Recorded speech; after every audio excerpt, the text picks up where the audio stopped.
Hi everybody, this week is Parsha Shmini. I want to talk about the importance of not losing one's cool. We have a catastrophe that takes place on a very important day, the inauguration of the Mishkan, and Aaron loses his two elder sons. Moshe tries to comfort Aaron, but Aaron is silent, nothing to be said. Later in the day, one of the korbanot were not eaten, and Moshe was furious. And he said they were supposed to be eaten as part of the ceremony, the opening ceremonies.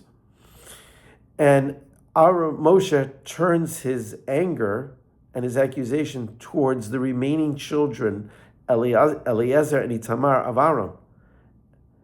And they don't say a word. They don't answer back to Moshe Rabbeinu.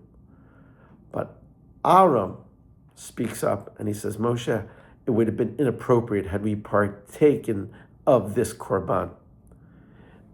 And Moshe says, Vayitav beinav, the Torah tells us Moshe hears this and it's good in his eyes, and he says, you know what? It's on me. I heard it from God and I forgot about that.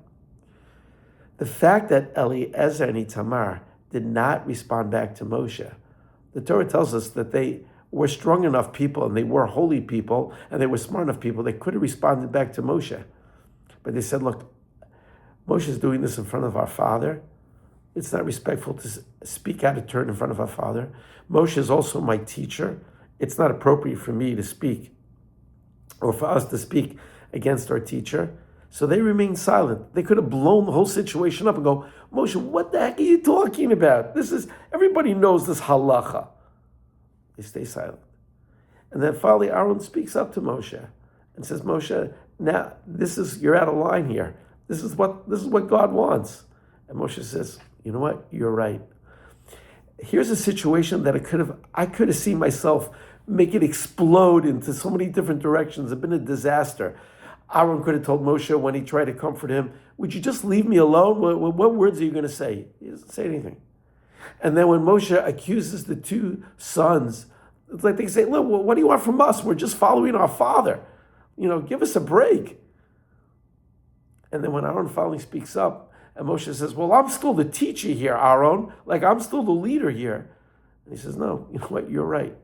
It's about keeping one's cool and not letting the situation get out of hand and stay in control. And therefore, the Torah tells us at the end of the chapter of 10, Vayishma Moshe, Vayitav beinav. It was good. Moshe takes responsibility. So often in life, one can have a very short fuse, and even if often they'll feel justified, blow it up, and it's just a disaster for everyone. The power, the self-control that it takes to know when to just be silent and holds one peace, and when it's appropriate, then to speak up.